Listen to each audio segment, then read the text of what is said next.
നമസ്കാരം, പുതിയൊരു വീഡിയോയിലേക്ക് എല്ലാവർക്കും സ്വാഗതം. ഇന്നത്തെ വീഡിയോയിൽ നമ്മൾ ഡിസ്കസ് ചെയ്യാൻ പോകുന്നത് കാറ്റഗറി നമ്പർ 733/2025 സിലബസ് കേന്ദ്രീകരിച്ചിട്ട് ടെക്സ്റ്റ് ബുക്ക് എന്നോട് കുറച്ച് പേര് ചോദിച്ചിട്ടുണ്ടായിരുന്നു. VHSC ഞാൻ അതിന്റെ ഡൗൺലോഡഡ് ലിങ്ക് PDF ആയിട്ട് താഴെ കൊടുത്തിരിക്കാം.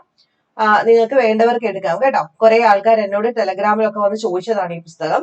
അപ്പൊ ഇത് കൊടുത്തേക്കാം. അതിന് മുന്നേ ആയിട്ട് നമുക്ക് നോക്കാം.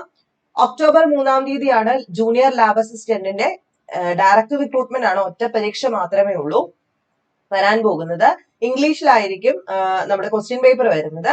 അപ്പൊ ഒക്ടോബർ 3 എന്ന് പറയുമ്പോൾ ഇനിയും ഏകദേശം സമയം നിങ്ങൾക്ക് ഊഹിക്കാം. 2 മാസം 2.5 മാസമേ ഉള്ളൂ. അപേക്ഷകരുടെ എണ്ണം 1,20,8061 പേരോളമാണ്. ഇന്നലെ കൺഫർമേഷൻ വന്നിട്ടുണ്ടായിരുന്നു. കൺഫർമേഷൻ കൊടുക്കാനുള്ളവർ എത്രയും പെട്ടെന്ന് കൺഫർമേഷൻ കൊടുക്കുക. ഇനി നമുക്ക് സിലബസിനെ പറ്റിയിട്ടൊന്ന് നോക്കാം. ഇതായിരുന്നു നമ്മുടെ നോട്ടിഫിക്കേഷൻ എന്ന് പറയുന്നത്. ആന്റിസിപ്പേറ്റഡ് വേക്കൻസി ആണ് പറഞ്ഞിട്ടുള്ളത്. എത്ര വേക്കൻസി ഉണ്ടെന്ന് കൃത്യമായിട്ട് പറഞ്ഞിട്ടില്ല. ഇനി നോക്കിക്കോളൂ. ഇതിന്റെ സിലബസ് എന്ന് പറയുമ്പോൾ MLT ആണ് 50 മാർക്കിന്. 50 മാർക്കിന്റെ MLT എന്ന് പറയുമ്പോൾ മോഡ്യൂൾ 1 10 മാർക്കിനകത്ത് ബേസിക് ലബോറട്ടറി ടെക്നിക്സ് ആണ്.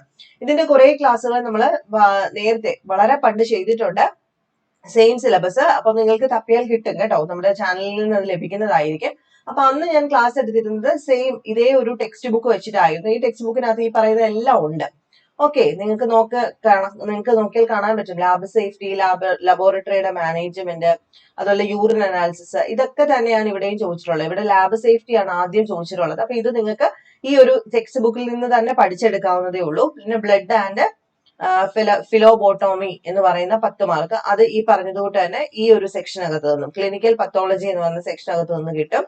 ഹെമറ്റോളജി ആയിക്കോട്ടെ, blood banking and immuno haematology, അങ്ങനെ 3 മാർക്ക് എല്ലാം ആ ഒരു ടെക്സ്റ്റ് ബുക്കിനകത്ത് മിക്കവാറും ഉള്ള MLTയുടെ 50 മാർക്ക് നിങ്ങൾക്ക് കിട്ടും. ഓക്കെ, പിന്നെ വരുന്ന ഒരു 15 മാർക്ക് നമുക്ക് ഫിസിക്സും കെമിസ്ട്രി, അങ്ങനെ വരുന്ന 15 വീതം ഡിവൈഡ് ചെയ്ത് പോയിട്ടുണ്ട്. അപ്പൊ ഇവിടെ നിങ്ങൾക്ക് ടെക്സ്റ്റ് ബുക്ക് വൈസ് പഠിച്ചേ പറ്റൂ. അതായത് +1 ടെക്സ്റ്റ് ബുക്ക് പഠിക്കണം. സയൻസ് എടുത്തിട്ടുള്ള എല്ലാവർക്കും +1 +2 ഫിസിക്സും കെമിസ്ട്രിയും ഒക്കെ നന്നായിട്ട് അറിയാം. മാത്സ് ഒന്ന് ഞാൻ പ്രതീക്ഷിക്കുന്നു.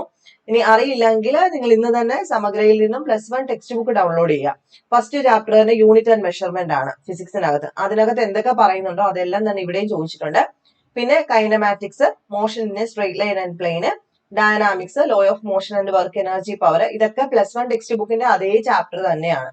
System of particle and rotational motion gravitation, പിന്നെ mechanics of solid fluid, heat and thermodynamics, oscillation waves, electrostatics. ആദ്യം പറഞ്ഞിരിക്കുന്ന +1 കംപ്ലീറ്റ് പുസ്തകത്തിലെ പാഠങ്ങൾ. രണ്ടാമത് ഇപ്പൊ പറഞ്ഞിരുന്ന ഇലക്ട്രോസ്റ്റാറ്റിക്സ് എന്ന് +2 ഫിസിക്സിനകത്തുള്ളതാ. Electromagnetic induction and AC, moving charge magnetism, electromagnetic wave, ഇതൊക്കെ റേ വേവ് ഒപ്റ്റിക്സ് +2 ഫിസിക്സ് ആണ് കേട്ടോ. അപ്പൊ +1 +2 ഫിസിക്സിന്റെ ടെക്സ്റ്റ് ബുക്ക് ഡൗൺലോഡ് ചെയ്യുക. അത് ഇന്ന് തന്നെ നോക്കുക. ഈ modern physics, dual nature of radiation and matter, atom, nucleus, semi conductor physics ഒക്കെ +2 പുസ്തകമാണ്. അപ്പൊ +2 പുസ്തകം നന്നായിട്ട് അടിസ്ഥാനപരമായിട്ട് പഠിക്കുക. കെമിസ്ട്രി ഇതുപോലെ തന്നെ, physical chemistry, inorganic chemistry, organic chemistry തുടങ്ങിയിട്ടുള്ള എല്ലാം തന്നെ +1 +2 ചോദിച്ചിട്ടുള്ളതാണ് കേട്ടോ. അപ്പൊ +1 +2വിനകത്ത് എന്തൊക്കെ കാര്യങ്ങൾ നമ്മൾ പഠിച്ചിട്ടുണ്ടോ അതെല്ലാം തന്നെ. നിങ്ങൾ 9ാം ക്ലാസ് തൊട്ട് പീരിയോഡിക് ടേബിൾ ഒന്നും പഠിക്കാൻ ഞാൻ പറയുന്നില്ല. അറിയാൻ വയ്യാത്തൊരു മാത്രം ബേസിക് വേണമെങ്കിൽ അവിടെ നോക്കിക്കോ. ബാക്കിയുള്ളവരെല്ലാം തന്നെ +1 +2 വെച്ചിട്ട് പഠിക്കുക. ബോട്ടണി വരുന്ന സമയത്തും സെൽ സ്ട്രക്ചർ ആൻഡ് ഫംഗ്ഷൻ, അതും +1ലും +2ലും ആയിട്ടുള്ളതാണ്. റീപ്രൊഡക്ഷൻ ഒക്കെ തന്നെ. അപ്പൊ ഏറ്റവും കൂടുതൽ വെയിറ്റേജ് എവിടെയാണോ, ബയോടെക്നോളജിയും +2ലും ഒരു പാഠമുണ്ട്. ആ പാഠം നോക്കി പഠിക്കുക. എക്കോളജി, സുവോളജി ആണെങ്കിലും digestion, absorption, body fluid circulation, ഇതൊക്കെ +1 +2 ടെക്സ്റ്റ് ബുക്ക് നോക്കി പഠിക്കുക. ജനറ്റിക്സ് ഒക്കെ. അപ്പൊ എനിക്ക് പറയാനുള്ളത് എന്താണെന്ന് വെച്ച് കഴിഞ്ഞാൽ 10ാം ക്ലാസ് ലെവലിലല്ല നിങ്ങൾ പഠിക്കേണ്ടത്. MLT പഠിക്കാനായിട്ട് ഈ പറഞ്ഞോട്ട് ഈ ടെക്സ്റ്റ് ബുക്കിന്റെ PDF ഞാൻ താഴെ കൊടുത്തിരിക്കാം. അതുപോലെ ബാക്കി സബ്ജക്ട്സുകളെല്ലാം തന്നെ +1 +2 പുസ്തകം നിങ്ങൾ ഫിസിക്സും കെമിസ്ട്രിയും biology means botany, zoology download ചെയ്യുക. ആ പുസ്തകത്തിന്റെ ചാപ്റ്ററിന്റെ പേരും ഇതും തമ്മിൽ ഒന്ന് കമ്പയർ ചെയ്യുമ്പോൾ തന്നെ നിങ്ങൾക്ക് മനസ്സിലാവും. ഇനി അറിയാൻ വയ്യാത്തവരുണ്ടെങ്കിൽ അത് അങ്ങനെ തന്നെ പഠിച്ചു പോവുക. വേറെ വഴിയൊന്നുമില്ല. അപ്പൊ ഈ പറഞ്ഞതുകൂട്ട് നമ്മുടെ ചാനലിലുണ്ട്. ഈ ഡേറ്റാസ് ഒക്കെ കുറെയൊക്കെ നമ്മൾ ചെയ്തിട്ടിട്ടുണ്ട്. അപ്പൊ നിങ്ങൾക്ക് അത് നോക്കി പഠിക്കാം. പിന്നെ എന്തെങ്കിലും എക്സ്ട്രാ വേണം എന്നുണ്ടെങ്കിൽ നമുക്ക് പ്രീവിയസ് ക്വസ്റ്റ്യൻസ് ഒക്കെ വേണമെങ്കിൽ ഡിസ്കസ് ചെയ്യാം. ഓക്കെ, അപ്പൊ നെക്സ്റ്റ് വീഡിയോയിൽ കാണാം. ബൈ.